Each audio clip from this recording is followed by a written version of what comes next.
আসসালামু আলাইকুম ওয়া রাহমাতুল্লাহি ওয়া বারাকাতুহু। এসকে টেক এনবি চ্যানেলের পক্ষ থেকে সবাইকে জানাচ্ছি আন্তরিক ধন্যবাদ। তো আজকে আমি খুবই সহজ একটি বিষয় নিয়ে আমি আপনাদের সাথে শেয়ার করব। সেটা অনেকেই জানেন, হয়তো অনেকের কাছে সেটা হাস্যকর মনে হতে পারে, কিন্তু আমার এই লেভেলে অনেক লোকজন দেখতেছি ভুলটা অনেকেই করে থাকে। সেটা হচ্ছে আপনার ফেসবুকে যখন আপনি আপনার ইউটিউবের একটি ভিডিও শেয়ার করেন, তখন হয় কি ছোট্ট একটা জায়গায় আপনার থাম্বনেলটা দেখা যায়, সামনে এর পাশে টাইটেলটা দেখা যায়। তো আমার পুরো সৌন্দর্যটা আসে না আমার ফেসবুক লিঙ্কে শেয়ার করলে। তো অনেকেই এই ভুলটাকে করে থাকে যে কিভাবে আপনি ফেসবুকে আপনার ভিডিও লিঙ্কটা শেয়ার করতে পারবেন।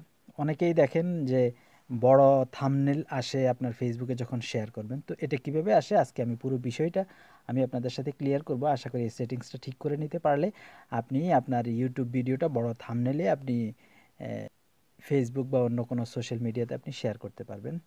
তো সে পর্যন্ত ভিডিওটি দেখতে হবে। তো ধন্যবাদ।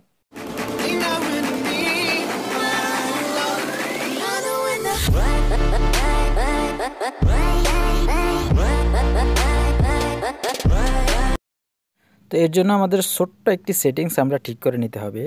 যদি মোবাইল থেকে করেন, আমি মোবাইল থেকেই দেখাচ্ছি। আমাদের ইউটিউব স্টুডিও নামক সেই অ্যাপসটিতে যেতে হবে। অ্যাপসটিতে যাওয়ার পরে ঠিক আমরা ধরেন এই ভিডিওটা আমি আপলোড করলাম। তো আপলোড করার পরে বা আগেও করতে পারি, পরেও করতে পারি। তো আমরা কলম আইকনে ক্লিক করব। ক্লিক করার পরে ঠিক এই অ্যাডভান্স সেটিংস অলো এমবর্ডিংটা যদি অন করা থাকে, তাহলে আপনাদের এই ভিডিওটা ফেসবুক বা অন্যান্য সোশ্যাল মিডিয়াতে যখন শেয়ার করবেন তখন এটা বড় আকারে আসবে। আর যদি সেটা অফ করা থাকে, তখন এক সাইডে থাম্বনেল থাকবে ছোট আকারে, আর এক সাইডে আপনার টাইটেলটা থাকবে। তো আমরা সবসময় এটাকে অলো এমবর্ডিং এই অপশনটাতে আমরা অন করে রাখে সেভ করে দেবো উপরে। তখন কিন্তু আপনি এই ভিডিওটা যখন আপনি কোনো সোশ্যাল মিডিয়াতে শেয়ার করবেন, তখন আপনার এই থাম্বনেলটা বড় আকারে দেখা যাবে। ধন্যবাদ পুরো ভিডিওটি দেখার জন্য। তো এভাবে আপনি আপনার ভিডিওটি আপলোড করার সময় এটা এমবর্ডটা অ্যালো করে দিতে পারেন।